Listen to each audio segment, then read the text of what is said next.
प्यारे विद्यार्थियों, विजनरी परिवार में आप सभी का हार्दिक स्वागत और अभिनंदन है। आज हम लोग संस्कृत दिग्दर्शिका के अंतर्गत सुभाषित रत्नानि नामक पाठ का अध्ययन करेंगे और इस कड़ी में आपको निरंतर आगे बढ़ने के लिए मन में एक संकल्प होना चाहिए कि संकल्प करो प्रण सच होगा, जो कभी न हुआ वो अब होगा। इसी के साथ आज हम लोग सुभाषित रत्नानि नामक पाठ का अध्ययन करेंगे। चलो, पहला श्लोक है, भाषासु मुख्या मधुरा दिव्या ग्रीवाण भारती तस्या हि काव्यम मधुरम तस्मादपि सुभाषितम। भाषासु मुख्या मधुरा दिव्या ग्रीवाण भारती तस्या हि मधुरम काव्यम तस्मादपि सुभाषितम। भाषासु भाषाओं में मुख्य मधुरा मधुर, दिव्या माने अलौकिक, ग्रीवाण माने देवता और भारती माने भाषा।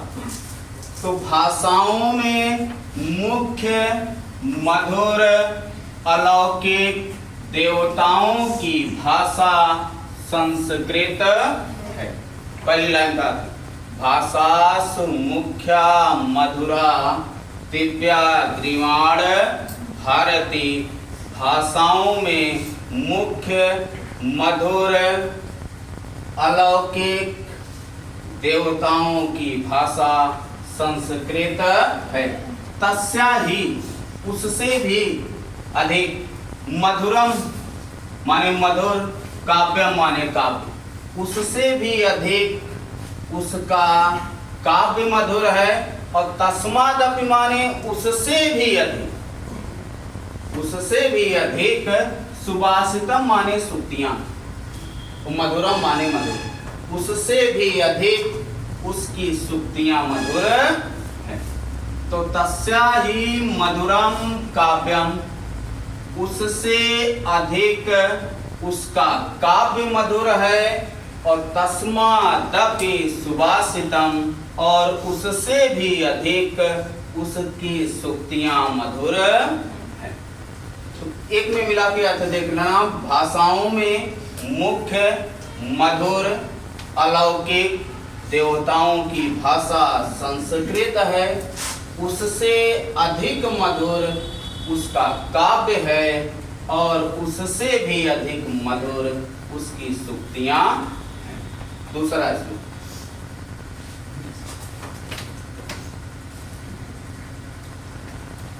सुख अर्थिना कुतो विद्या और कुतो विद्यार्थिना सुखम सुखार्थी वा त्याजेत विद्याम विद्यार्थी वा त्याजेत सुखम।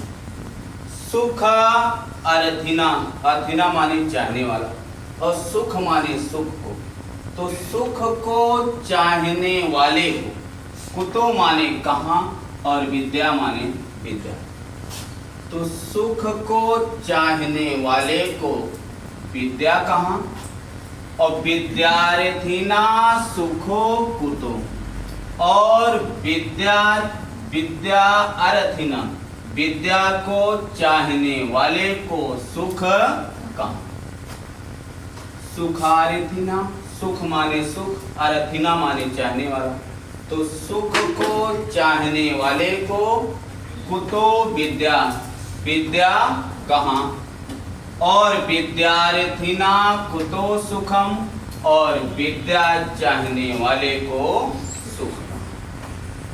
सुखार्थी वा त्याजेत विद्याम, सुख चाहने वाले को, सुख आरथी सुखार्थी, सुख को चाहने वाले को त्याजेत माने छोड़ देना चाहिए, विद्याम माने विद्या को। तो सुख को चाहने वाले को विद्या छोड़ देनी चाहिए, और विद्यार्थी वा त्याजेत सुखम, और विद्या चाहने वाले को सुख छोड़ देना चाहिए। तो सुख चाहने वाले को विद्या कहाँ, और विद्या चाहने वाले को सुख कहाँ। सुख चाहने वाले को विद्या छोड़ देनी चाहिए और विद्या चाहने वाले को सुख छोड़ देना चाहिए।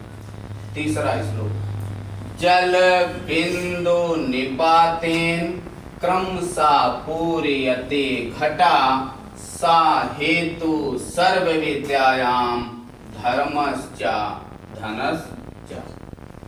जल बिंदु निपातेन, निपातेन माने गिराने से, और जल बिंदु जल की एक एक बूंद गिराने से।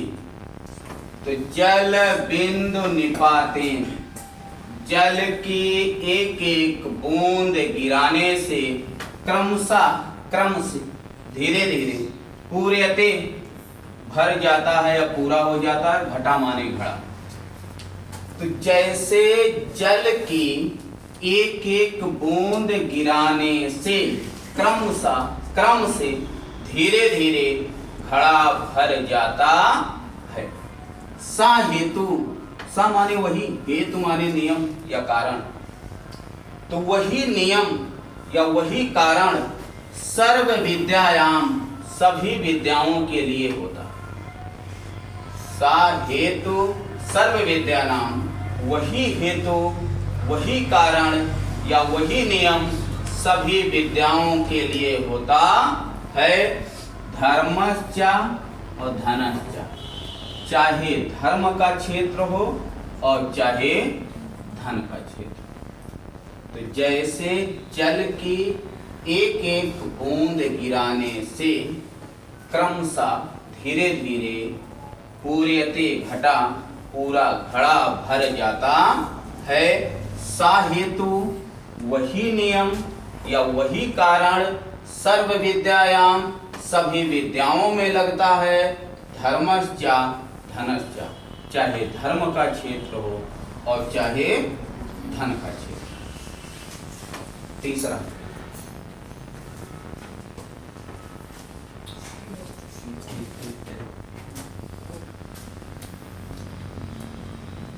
काव्य शास्त्र विनोदेन कालो गच्छति धीमताम व्यसनेन च मूर्खाणाम निंद्रया कलहेनवा। काव्य शास्त्र विनोदेन कालो गच्छति, कालो गच्छति धीमताम।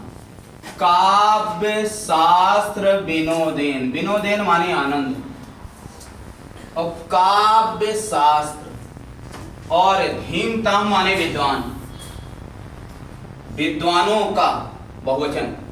विद्वानों का कालो माने समय, गच्छति माने बीतता है। तो विद्वानों का समय बीतता है। कैसे बीतता? काव्य शास्त्र विनोदेन, काव्य और शास्त्र के विनोदेन माने पढ़ने या सुनने के आनंद में। धीमताम कालो गच्छत, अर्थ यहां से पकड़ना है। धीमताम कालो गच्छत, विद्वानों का समय बीतता है। तो कैसे बीतता है? काव्य शास्त्र विनोदेन, काव्य और शास्त्र के पढ़ने और सुनने के आनंद में। और व्यसनेन चा, चा माने और, व्यसनेन माने विपरीत, और इसके विपरीत, और इसके विपरीत मूर्खाणाम, मूर्खों का, मूर्खों का समय कैसे बीतता है? निंद्रया और कलहेन वा माने अथवा, निंद्रया माने सोने में, अथवा कलहेनवा माने झगड़ा लड़ाई करने में। तो दोनों एक दूसरे का विपरीत है। पहला क्या है कि काव्य शास्त्र विनोदेन और कालो गच्छति धीमताम। विद्वानों का समय काव्य शास्त्र के पढ़ने और सुनने के आनंद में बीतता है।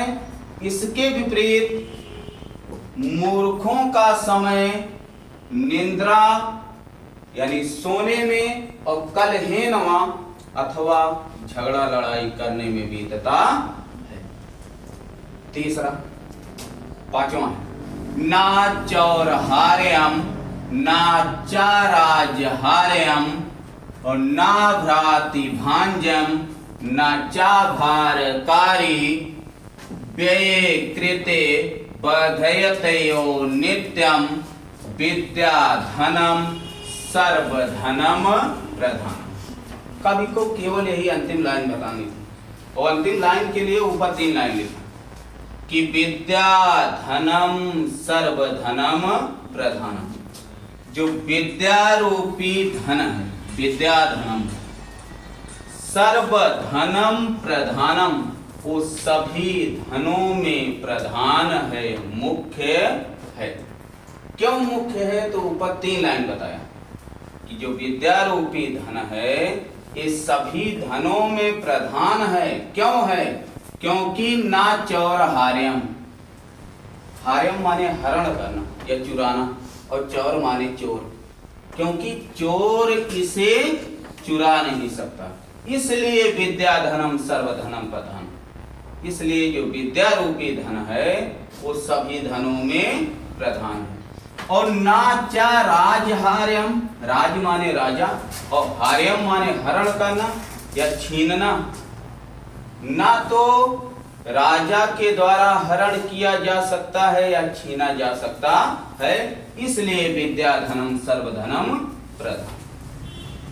क्योंकि जो राजा है वो आपकी विद्या रूपी धन को कभी छीन नहीं सकता, चाहे राजा हो और चाहे बलवान शत्रु, सब कुछ छीन सकता है लेकिन वो विद्या रूपी धन को कभी छीन नहीं सकता। इसलिए विद्याधनम सर्वधनम प्रधान। दोनों लाइन समझ में आ गई कि ना चौरहार्यम ना चाराजहार्यम, चोर इसे चुरा नहीं सकता, और नाचा राजहार्यम और राजा इसे छीन नहीं, राजा या बलवान शत्रु इसे छीन नहीं सकता है। और ना भ्राति भांजम, और भ्राति माने भाई और भांजम माने बांटना, और ना तो भाइयों के द्वारा या बांटी जा सकती है, और ना चा भारकारी, भारकारी माने भार रहित, और ना माने नहीं और चा माने और, भार से युक्त नहीं है, अर्थात क्या है? भार रहित। व्यय कृते बधयत एव नित्यम, व्यय माने खर्चा करने, खर्चा, और कृते माने करने पर, तो खर्चा करने पर बधयत यो नित्यम, नित्यम माने हमेशा, एव माने ही, बधयत माने बढ़ती, खर्चा करने पर या हमेशा ही बढ़ती है, इसलिए विद्याधनम सर्वधनम प्रधान। जो विद्या रूपी धन है वो सभी धनों में प्रधान। एक में मिला के अर्थ देख लेना कि चोर इसे चुरा नहीं सकता, राजा या बलवान शत्रु इसे छीन नहीं सकता है, भाइयों के द्वारा या बांटी नहीं जा सकती है, और खर्चा और यह भार से युक्त नहीं है, अर्थात भार रहित है, खर्चा करने पर यह निरंतर ही बढ़ती है, इसलिए जो विद्या रूपी धन है वो सभी धनों में प्रधान।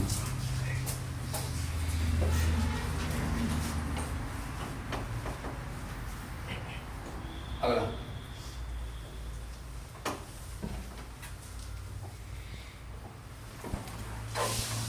परोक्षे कार्य हंतारम प्रत्यक्षे प्रिय वादिनम वर्जेत तादृशम मित्रम विषकुंभम पयो मुखम। पयो मुखम, मुख में दूध लगा हुआ, और विष कुंभम, विष माने जहर और कुंभम माने घड़ा। जहर से भरा हुआ घड़ा हो और पयो मुखम, और उसके मुख में दूध लगा। पूरे घड़े में जहर भरा हो लेकिन उसके मुख में दूध लगा हो तो वर्जेत माने छोड़ देना चाहिए, तादृशम माने इस प्रकार के, मित्रम माने मित्र। तो जैसे यहां अर्थ समझना कि विष कुंभम पयो मुखम, जैसे विष से भरे हुए घड़े में घड़ा हो, विष से भरा हुआ घड़ा हो और उसके मुख पर दूध लगा हो, तो जैसे उसको छोड़ देते हैं वैसे वर्जित माने छोड़ देना चाहिए, तादृशम मित्रम माने इस प्रकार के मित्र को। तो मित्र कैसे हैं ऊपर बताया जाए। अंतिम लाइन समझना पहले कि विष कुंभम पयो मुखम, विष से भरा हुआ कोई घड़ा हो परंतु उसके मुख पर दूध लगा हो तो वर्जित माने जैसे उसको छोड़ देते हैं वैसे तादृशम मित्रम वर्जित, वैसे इस प्रकार के मित्र को भी छोड़ देना चाहिए। तो मित्र कैसे हैं कि परोक्षे कार्य हंतारम और प्रत्यक्षे प्रिय वादिनम। परोक्षे माने पीठ के पीछे और कार्य माने कार्य को, हंतारम माने बिगाड़ने वाले। तो जो पीठ के पीछे कार्य बिगाड़ने वाले हैं और प्रत्यक्षे प्रिय वादिनम और मुख पर प्रिय बोलने वाले हैं, तो तादृशम वर्जित तादृशम मित्रम, तो इस प्रकार के मित्र को छोड़ देना चाहिए कि मुख पर खूब प्रिय बोले और पीठ के पीछे कार्य बिगाड़े। तो ऐसे मित्रों को विष से भरे हुए घड़े के मुख पर लगे हुए दूध के समान छोड़ देना चाहिए। पूरा समझ में आ गया? आगे बढ़े।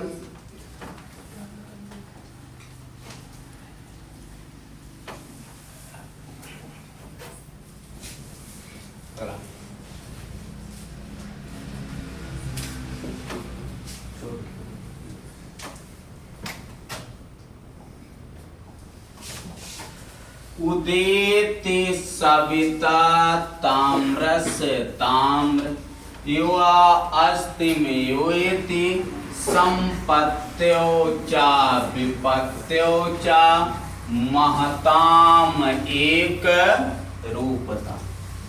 उदित माने उदित होते समय और सविता माने भगवान सूर्य और ताम्र माने लाल। तो भगवान सूर्य उदित होते समय भी ताम्र लाल होते। सविता माने भगवान सूर्य, उदित माने उदय होते समय। तो भगवान सूर्य उदय होते समय भी लाल होते हैं और अस्त होते समय भी ताम्र, और अस्त होते समय भी लाल होते हैं। तो क्योंकि ये सूर्य का स्वभाव है और सूर्य के स्वभाव से कवि ने महताम एक रूपता की तुलना की है। महताम एक रूपता, महताम का महलंत होगा एक रूपता। तो महताम माने महान पुरुष। एक रूपता एक ही समान होते। जो महान पुरुष होते हैं वह संपत्त्योचा और विपत्त्योचा, संपत्ति में और विपत्ति में, सुख में और दुख में हमेशा एक रूप के ही होते हैं, एक ही तरह होते हैं। कौन? महताम एक रूपता। जो महान पुरुष होते हैं वह सुख में और दुख में हमेशा एक ही समान होते हैं। किसकी तरह? जैसे भगवान सूर्य उदित होते समय भी लाल होते हैं और अस्त होते समय भी लाल ही होते हैं।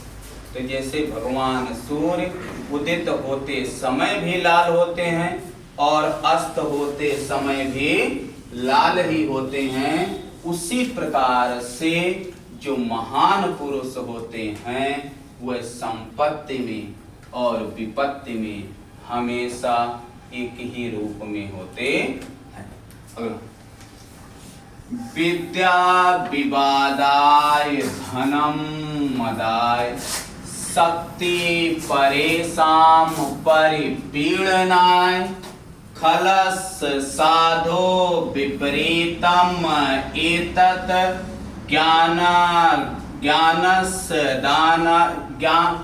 ज्ञानाय दानाय च रक्षणाय।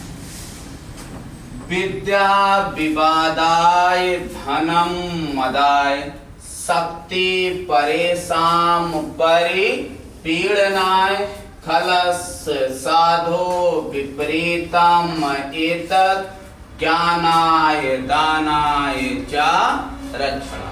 अब दूसरी लाइन का पहले अक्षर से अर्थ शुरू करना है। खलस, खलस माने दुष्टों की, विद्या माने विद्या। दूसरी लाइन का पहला अक्षर और उसके बाद पहली लाइन में चलना है। खलस विद्या विवादाय, दुष्टों की विद्या विवाद के लिए। खलस विद्या विवादाय, दुष्टों की विद्या विवाद के लिए। और धनम मदाय, मदाय माने अभिमान या घमंड, और धनम माने धन। किसका धन? खलस, दुष्टों का धन अभिमान के लिए। और शक्ति परेशान परिपीडनाय खलस, और दुष्टों की शक्ति परेशान माने दूसरों को, और परिपीडनाय माने कष्ट पहुंचाने के लिए होती है। खलस के बारे में पहले कवि ने बताया कि खलस विद्या विवादाय, दुष्टों की विद्या विवाद के लिए। खलस धनम मदाय, दुष्टों का धन अभिमान के लिए। खलस शक्ति परेशान परिपीडनाय, और दुष्टों की शक्ति दूसरों को परेशान करने के लिए होती है। और विपरीतम एतत्, और इसके विपरीत, इसके विपरीत साधो, साधो माने सज्जनों की, और विद्या माने विद्या, और फिर ज्ञानाय से मिला लेना, विद्या को ज्ञानाय से। तो विपरीतम एतत्, इसके विपरीत साधो विद्या ज्ञानाय, साधुओं की विद्या ज्ञान के लिए। साधु माने सज्जन, इसके विपरीत साधुओं की विद्या ज्ञान के लिए, और साधुओं का धन दान के लिए, और साधुओं की शक्ति दूसरों की रक्षा के लिए होती है।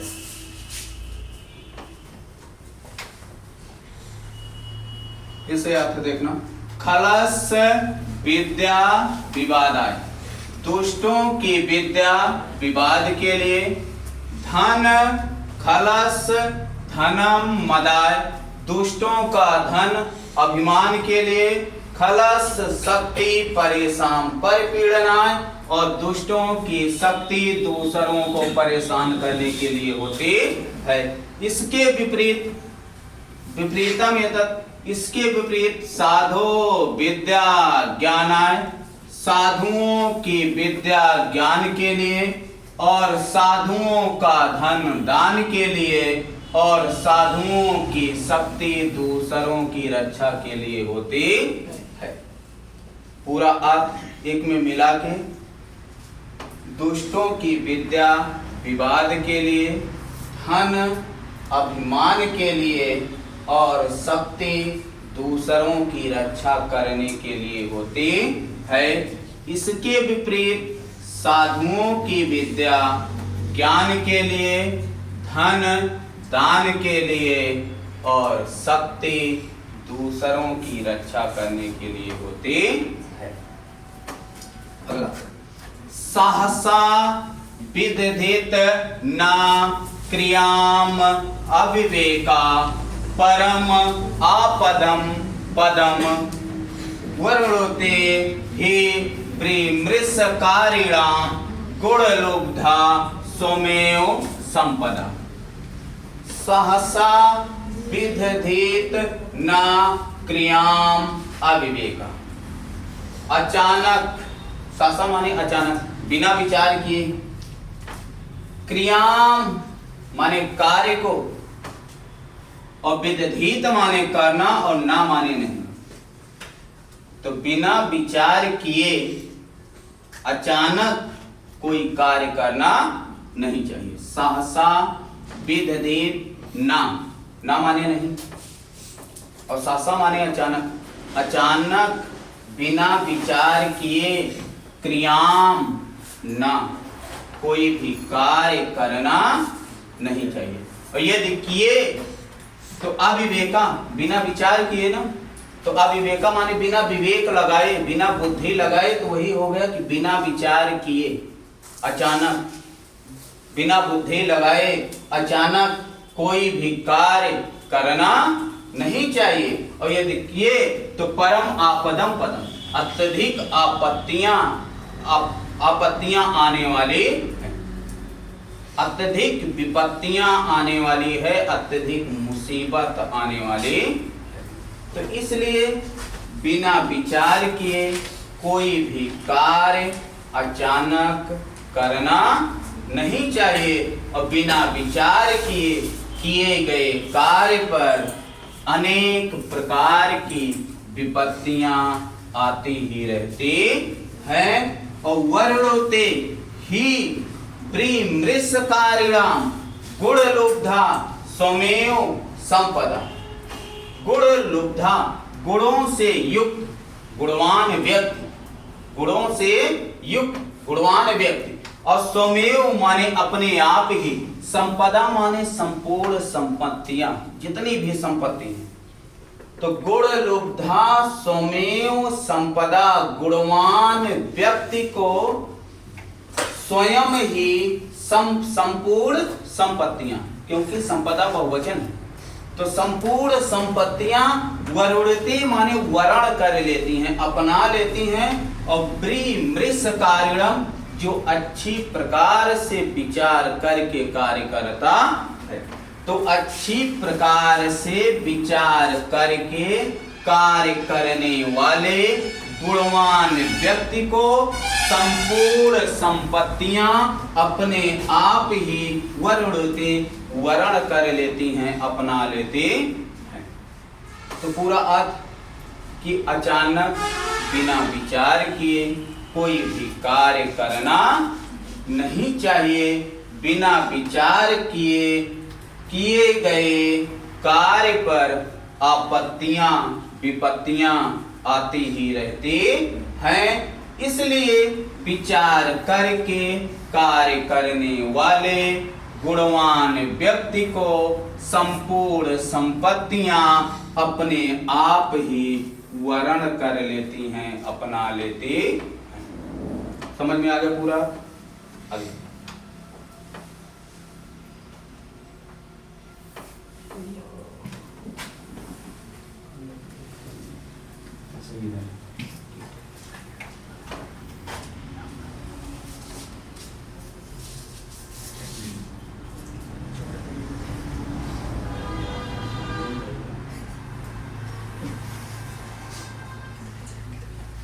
चलो अगला 10वां नंबर। वज्रादपि कठोराणि मृदूनि कुसुमादपि लोको उत्तराणां चेतांसि को नो विज्ञातुम् अर्हति। वज्रादपि कठोराणि, वज्रादपि वज्र से भी कठोर।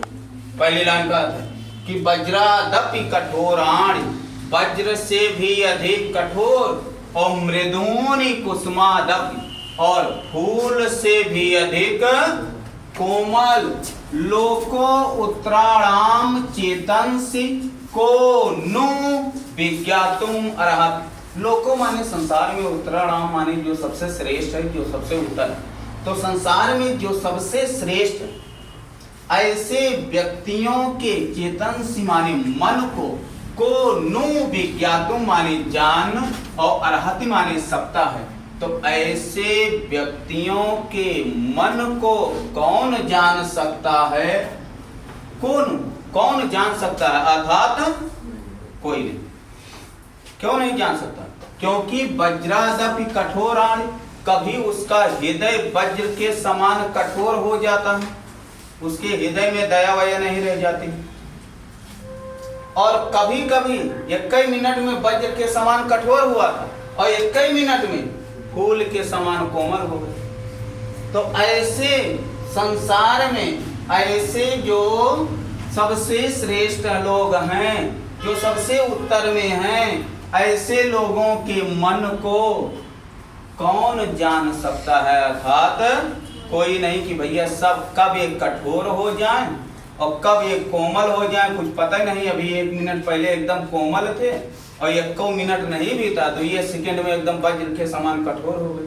तो ऐसे लोगों के मन को कौन जान सकता है? अर्थात कोई जान नहीं सकता। पूरा समझ में आ गया कि वज्र से भी अधिक कठोर और फूल से भी अधिक कोमल ऐसे संसार में जो सबसे श्रेष्ठ हैं, ऐसे व्यक्तियों के मन को कौन जान सकता है? अर्थात कोई जान नहीं सकता। प्रणीत या सुचरित पितरम चा पुत्रो और यदि भतुरेयो हितम इच्छति तत् कलत्रम और तन्नि मात्र आपदि सुखे चा समक्रियाम यद एतत् त्रयम् जगते पूर्णे कृतो लभन्ते। प्रीणाति या सुचरित पितरम सा पुत्रो यद भतुरेयो हितम इच्छति तत् कलत्रम तस्मिन् मित्रम आपदे सुखे चा समक्रियाम यद एतत् त्रयम् जगति पूर्णे कृतो लभन्ते। तो प्रीणाति माने प्रसन्न करता है और या माने जो, या माने जो, और सुचरित माने अपने अच्छे आचरण के द्वारा, और पितरम माने पिता को, सा माने वही, और पुत्रो माने पुत्र। तो जो सुचरित अर्थ समझ, जो सुचरित जो अपने अच्छे आचरण से पितरम माने पिता को, प्रीणाति माने प्रसन्न करता है, सा पुत्रो माने वही अच्छा पुत्र है। तो अर्थ यहीं से करना है कि या सुचरित जो अपने अच्छे आचरण के द्वारा पितरम माने पिता को और प्रीणाति माने प्रसन्न करता है। तो जो अपने अच्छे आचरण के द्वारा अपने पिता को प्रसन्न करता है, सा पुत्रो वही पुत्र है। और यद भतुरेयो हितम इच्छति तत् कलत्रम, कलत्रम माने पत्नी और तत् माने वही, हितम माने हित और इच्छति माने चाहती है, और भतुरेयो माने पति और यद माने जो। तो जो अपने पति का हित चाहती है, जो पति का हितम इच्छति हित चाहती है, तत् कलत्रम वही पत्नी। दोनों लाइन, जो अपने अच्छे आचरण से अपने पिता को प्रसन्न करता है वही पुत्र है, और जो अपने पति के हित को चाहती है वही पत्नी है। और तस्मिन् मात्र आपदि सुखे चा समक्रियाम यद, और जो संपत्ति में और आपत्ति में, दुख में और सुख में साथ दे। जो सुख आपत्ति में मतलब दुख में और सुखे माने सुख में, तो जो दुख में और सुख में समक्रिया मतलब समान रूप से कार्य करे, समान व्यवहार करे, और यद माने जो, और चा माने और मित्रम माने मित्र है, वही एक सच्चा मित्र। तो जो आपदी दुख में और सुखे माने सुख में, और समक्रिया माने समान कार्य करे, समान व्यवहार करे, और यद माने वही, और तन मित्र माने एक श्रेष्ठ मित्र है, एक अच्छा मित्र। तो जो सुख में और दुख में समान रूप से कार्य करे या समान रूप से व्यवहार करे, वही एक अच्छा मित्र है। और एतत् त्रयम्, ये तीनों कौन कौन? एक कौन? पुत्रो, और दूसरा कलत्रम, और तीसरा मित्रम। एतत् त्रयम्, ये तीनों पुत्र, पत्नी और मित्र। एतत् त्रयम्, ये तीनों जगति माने संसार में पूर्ण कृतो लभन्ते, जो बहुत पुण्यवान व्यक्ति होते हैं, जो बहुत भाग्यवान व्यक्ति होते हैं, उन्हीं को लभन्ते माने प्राप्त होते। तो जो अपने अच्छे आचरण के द्वारा अपने पिता को प्रसन्न करता है, वही एक श्रेष्ठ पुत्र है। और जो अपने पति के हित की कामना करती है, वही एक श्रेष्ठ पत्नी है। और जो दुख में और सुख में समान रूप से व्यवहार करे, वही एक श्रेष्ठ मित्र है। और ये तत्रयम् जगत पूर्णिकेतो लभन्ते, ये तीनों इस संसार में जो बहुत भाग्यवान व्यक्ति होते हैं, उन्हीं को ही प्राप्त होते हैं। नहीं एकाध तो गड़बड़ निकली, चाहे पुत्र गड़बड़ हो गया, और चाहे पत्नी गड़बड़ हो गई, और चाहे मित्र, और एक को गड़बड़ हो गया तो पूरा जीवन सत्यानाश। आगे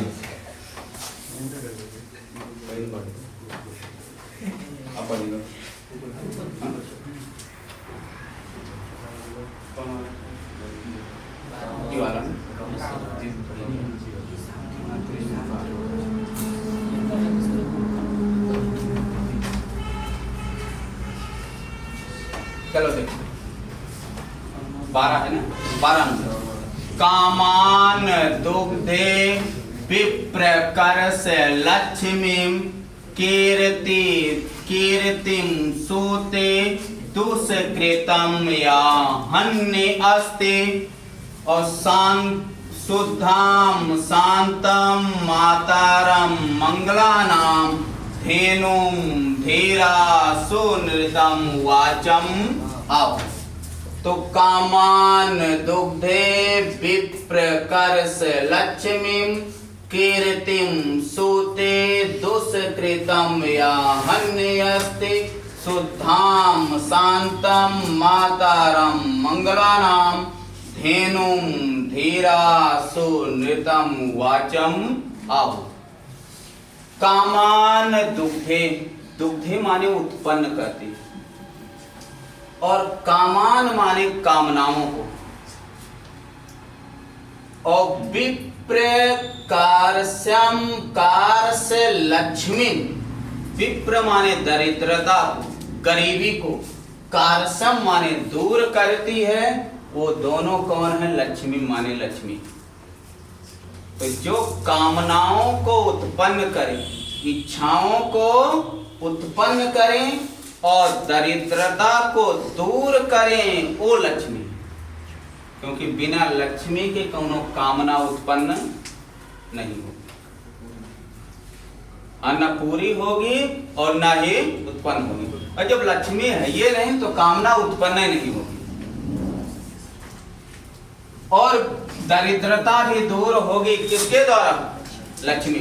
तो पहली लाइन कि कामान दुग्धे विप्रकर्ष लक्ष्मी, जो कामनाओं को उत्पन्न करती है और दरिद्रता को दूर करती है वही लक्ष्मी। और कीर्तिम सूते और दुष्कृतम याहन्य अस्ति। कीर्तिम माने यश को और सूते माने उत्पन्न करती है और दुष्कृतम माने बुरे कार्यों को और या माने जो हन्यस्ति नष्ट करती है सह लक्ष्मी, वह भी लक्ष्मी। तो जो कीर्ति माने यश को, सूते माने उत्पन्न करती है या पैदा करती है और दुष्कृतम माने बुरे कार्यों को और या माने जो हन्य अस्ति नष्ट करती है सह लक्ष्मी, वह लक्ष्मी। तो दोनों पंक्तियों में लक्ष्मी का वर्णन है कि कामान दुग्धे विप्रकर से लक्ष्मी और कीर्तिम सूते और दुष्कृतम या हन्य। तो जो कामनाओं को उत्पन्न करती है और दरिद्रता को दूर करती है वह लक्ष्मी है। जो कीर्ति को उत्पन्न करती है और बुरे कार्यों को नष्ट करती है वह लक्ष्मी है। और शुद्धाम शांतम मातारम मंगलानाम, जो शुद्ध है और शांत है, जो शुद्ध है शांत है और मातारम माने माता है, मंगला नाम माने सभी कल्याणकारी कार्यों की और सभी कल्याणकारी कार्यों की माता है। जो शुद्ध है शांत है और सभी कल्याणकारी कार्यों की माता है।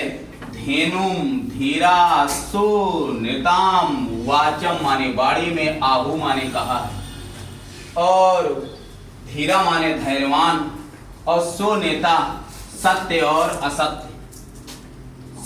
सोनिताम सत्य और असत्य वाणी में जो धैर्यवान व्यक्ति हैं, वाचम माने बाड़ी और आहू माने कहा है। और किसने कहा है? तो धीरा माने धैर्यवान व्यक्तियों ने।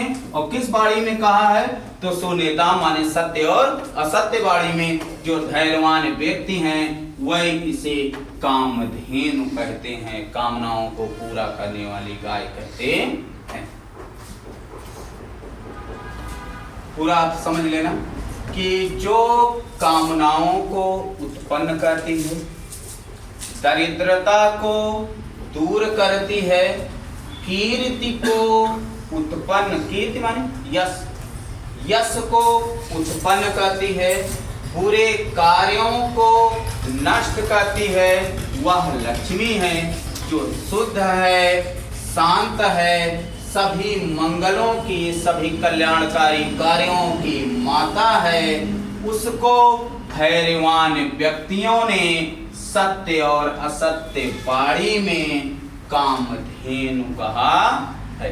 तो ऊपर की दो पंक्तियों में लक्ष्मी का वर्णन और नीचे की दो पंक्तियों में कामधेनु का वर्णन। ठीक, धेनु का, धेनु माने कामधेनु, कामनाओं को पूरा करने वाली गाय। तो जो शुद्ध है, शांत है और सभी मंगलों की माता है, उसको धैर्यवान व्यक्ति अपनी सत्य और असत्य वाणी में कामधेनु कहा है। और जो कामनाओं को उत्पन्न करे, दरिद्रता को दूर करे, वह लक्ष्मी है। जो कीर्ति को उत्पन्न करे और सभी दुष्कृतम, सभी बुरे कार्यों को नष्ट करे, वह लक्ष्मी है। और जो शुद्ध है, शांत है और सभी मंगलों की माता है, उसको धैर्यवान व्यक्ति अपने सत्य और असत्य वाणी में कामधेनु के नाम से पुकारा है या कामधेनु कहते हैं।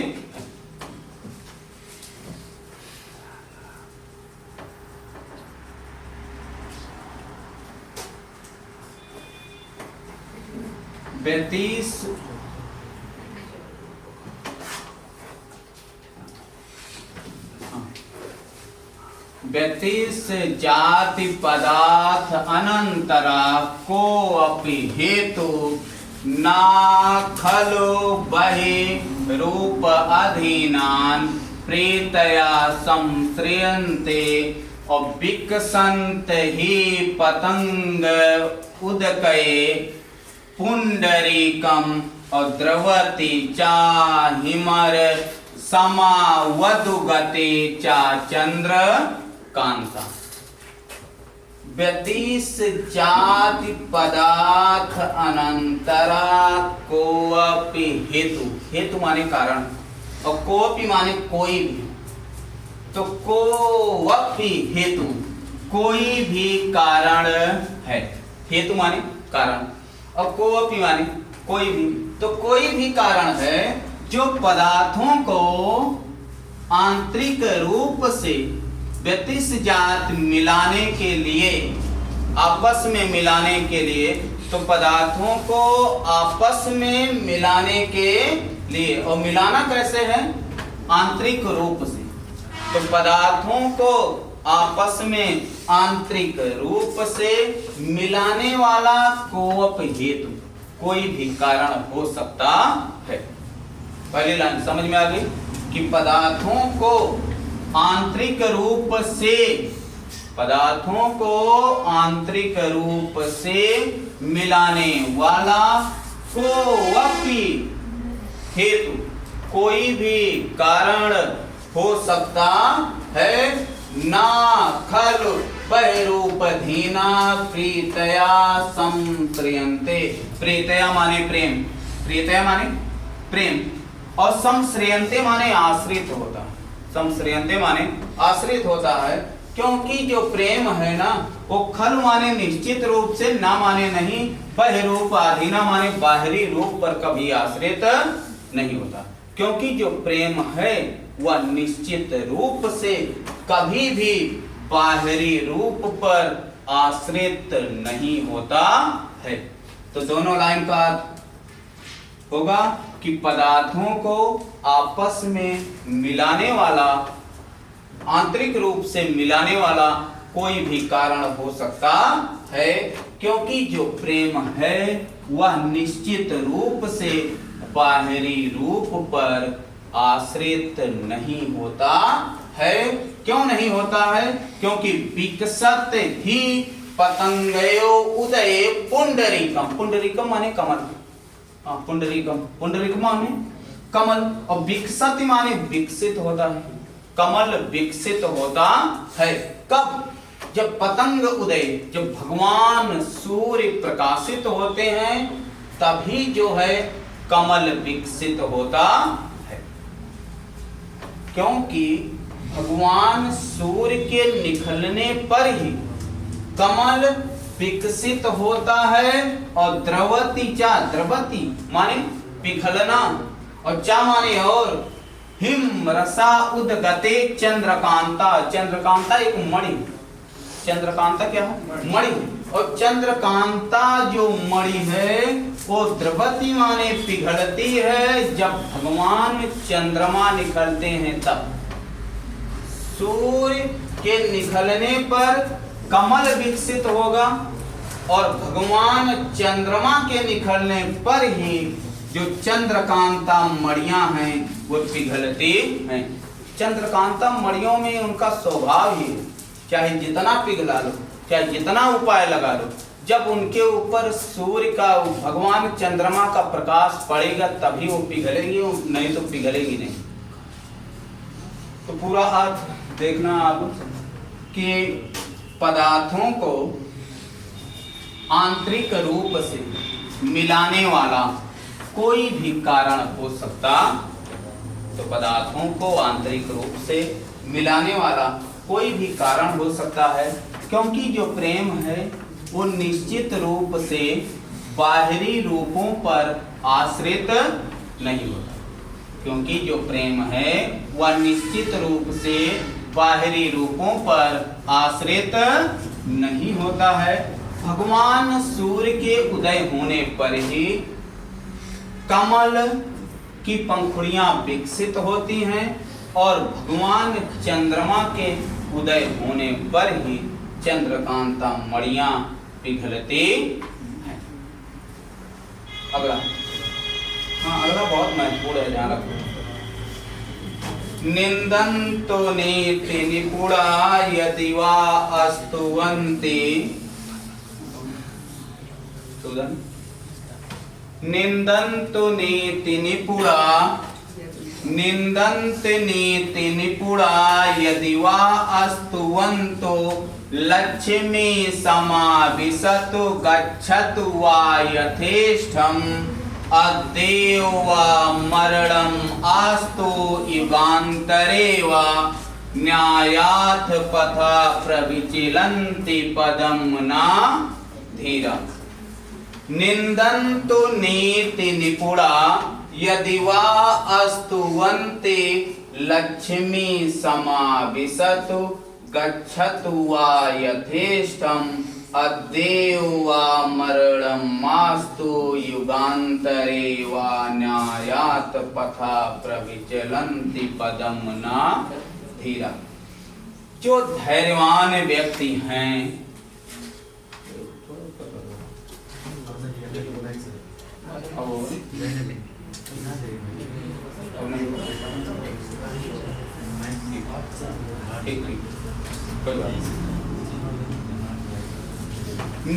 देखो अंतिम लाइन देखना, जो धीरा माने धैर्यवान व्यक्ति, धीरा माने धैर्यवान व्यक्ति हैं, पदम ना धीरा, एक पद भी, पदम माने एक पद भी, न माने नहीं, धीरा माने धैर्यवान व्यक्ति, और प्रविचलन्ति माने विचलित होते हैं। जो धैर्यवान व्यक्ति हैं वह अपने मार्ग से एक पद भी विचलित नहीं होते। जो धैर्यवान व्यक्ति हैं वो अपने मार्ग से एक पद भी, एक कदम भी विचलित नहीं होते हैं। और मार्ग कैसा है? न्यायात पथा। न्यायात माने न्याय का, जो पथा माने मार्ग है, उस कदम, उस मार्ग से एक पद भी विचलित नहीं होंगे। कौन लोग? धैर्यवान लोग। अब मार्ग कैसा है उनका? न्यायात पथा। जो धैर्यवान व्यक्ति हैं वह अपने न्याय के मार्ग से एक पद भी विचलित नहीं होंगे। और विपत्तियों का काम है आना, उनको आने दो और उनका स्वागत करते रहो, लेकिन न्यायात पथा प्रविचलन्ति पदम न धीरा। काव्यम यशसे अर्थ कृते और व्यवहार विदे। आचार्य मम्मट ने काव्य की परिभाषा दी थी। मम्मट संस्कृत के बहुत बड़े काव्य प्रकाश के विद्वान, उन्होंने कहा कि काव्यम यशसे, काव्य के द्वारा आपको यश मिलता है। कवि सम्मेलन में गए, काव्य के द्वारा बहुत यश मिला आपको। तुलसीदास को बहुत यश मिला, सूरदास जी को बहुत यश मिला, जयशंकर प्रसाद, रामधारी सिंह दिनकर को बहुत यश मिला। तो काव्यम यशसे, काव्य के द्वारा यश मिलता है। और अर्थ कृते, और काव्य के द्वारा अर्थ मिलता, अर्थ माने धन भी मिलता है, काव्य के द्वारा धन मिलता है। और व्यवहार विदे, और काव्य के द्वारा व्यवहारक ज्ञान भी मिलता है। कि कोई भी राष्ट्र किसी भी राष्ट्र के आंतरिक विषय में हस्तक्षेप न करे। यदि किसी परिवार में झगड़ा है दो भाइयों की, तो इज्जत इसी में है कि हस्तक्षेप न करो, क्योंकि दोनों तो एक हैं। और तुम दोनों क्या, तुम बाहरी आदमी नहीं, दोनों मिल के कूटेंगे। न्यायात पथा प्रविचलन्ति पदम न धीरा। जो धैर्यवान व्यक्ति है ना, वो न्याय के मार्ग से एक पथ भी विचलित नहीं होंगे। और विपत्तियों का काम है आना, वो तो आएगा, विपत्तियां आएंगी। लेकिन ये लाइन पढ़ना कि व्यवहार विदे, इसको अपने व्यवहार में उतारना, पेपर में आए या ना आए, लेकिन व्यवहार में आना चाहिए कि न्यायात पथा प्रविचलन्ति पदम न धीरा। जो धैर्यवान व्यक्ति होते हैं वह न्याय के मार्ग से एक कदम भी विचलित नहीं होते हैं। चाहे अब ऊपर चलना, ये कवि को केवल इतने बताना था कि न्यायात पथा प्रविचलन्ति पदम न धीरा। जो धैर्यवान व्यक्ति हैं वह अपने न्याय के मार्ग से एक कदम भी विचलित नहीं होते। और यही एक लाइन, चौथी लाइन बताने के लिए कवि ने ऊपर 3 लाइन लिखी, क्योंकि ये नीत शतक की है। ये श्लोक कहाँ का है? नीत शतक का। और नीत शतक किसकी रचना? भर्तृहरि की। और उनकी ना जो चौथी लाइन होती है वो बहुत महत्वपूर्ण होती है। भृतृहरि की। और चौथी लाइन को बताने के लिए वे ऊपर 3 लाइन लिखते हैं। और जब चौथी लाइन समझ में आएगी ना, तभी ऊपर की 3 लाइन समझ में आएगी, नहीं अर्थ का अनर्थ हो जाएगा। तो इसलिए चौथी लाइन समझो कि न्यायाथ पथा प्रविचलन्ति पदम न धीरा। जो धैर्यवान व्यक्ति होते हैं वे न्याय के मार्ग से एक कदम भी विचलित नहीं होते हैं। और चाहे निंदन और नीति निपुणा, मान लो बहुत नीति जानते हो, बहुत नीतिवान हो, तो नीति निपुणा, नीति में चालाक, नीति में निपुण व्यक्ति की चाहे निंदन तुम्हारे निंदा करो। जो नीति में निपुण है, जो नीतिवान है, उसकी आप चाहे निंदन चाहे निंदा करो। और यदि वाह माने अथवा, स्तुवन्ति माने प्रशंसा करो, और चाहे आप उसकी प्रशंसा करो, क्योंकि वो नीति में निपुण है। नीति में निपुण है तो आप चाहे उसकी निंदा करो और चाहे आप उसकी प्रशंसा करो। और लक्ष्मी समाविशत, लक्ष्मी आए, समाविशत माने आए। और गच्छतु वा यथेष्टम, यथेष्टम माने चाहे तुरंत, इसी समय। और गच्छतु माने चली जाए। लक्ष्मी चाहे आए और चाहे चली जाए। और अद्येव माने आज ही, अद्येव माने आज ही, वा माने अथवा, मरणम अस्तु, मरणम माने मृत्यु, और अस्तु माने होए, चाहे मृत्यु आज ही होए, ठीक, चाहे मृत्यु आज ही हो जाए। और अथवा युगांतरेवा, और चाहे कई युगों के बाद हो, लेकिन न्यायाथ पथा प्रविचलन्ति पदम न धीरा। जो धैर्यवान व्यक्ति हैं वे अपने मार्ग से एक कदम भी विचलित नहीं होते, चाहे आज मार दो और चाहे युगांतरे, चाहे कई युगों तक जिंदा रहें, लेकिन जिस मार्ग से निकल पड़ते हैं ना, एक कदम भी उस पर विचलित नहीं होते, क्योंकि विपत्तियों का काम है। विपत्ति तो आएगी, चाहे जो मार्ग हो, चाहे जो काम हो, कोई भी ऐसा एक काम बताओ जहां विपत्ति ना आए।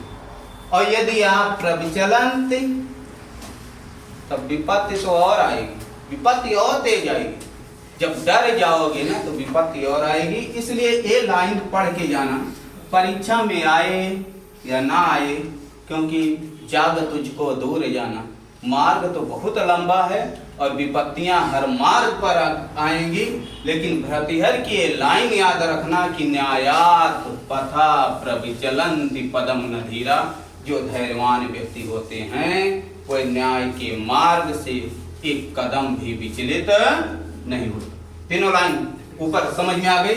क्योंकि नीति में निपुण व्यक्ति की चाहे आप निंदा करें और चाहे आप प्रशंसा करें, लक्ष्मी चाहे आए और चाहे चली जाएं, और मृत्यु चाहे आज हो जाए और चाहे कई युगों के बाद हो, लेकिन जो धैर्यवान व्यक्ति होते हैं वे न्याय के मार्ग से एक कदम भी विचलित नहीं होते। अंतिम, ऋषयो राक्षसीम आहु वाचाम उन्मुक्त दीप्तयो सहयोनि सर्ववैराणाम साहि लोके निरिता।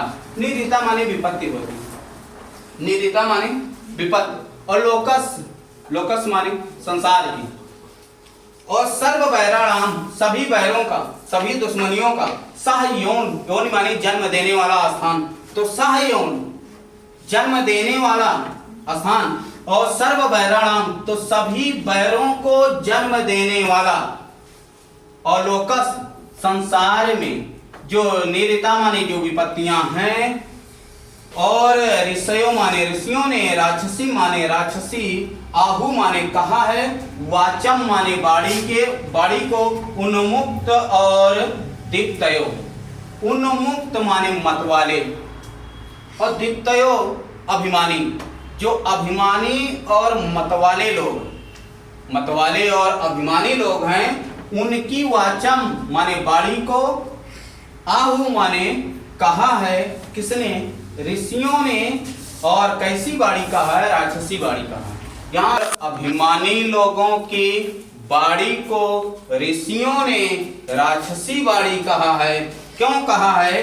क्योंकि सह योनि सर्व बैराणाम, सर्व बैराणाम सभी बैरों को जन्म देने वाली यही बाड़ी।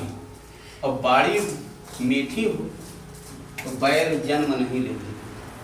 बैर माने दुश्मनी, बैर माने का दुश्मनी। और बाड़ी मीठी ना हो तो दुश्मन को ढूंढना नहीं, वो तो अपने आप मिलता जाएगा और एक के बाद एक दुश्मन बढ़ता जाएगा। यदि वाचम बाड़ी उन्मुक्त दीप्तयों के समान बाड़ी होगी तो बाड़ी का नाम क्या होगा?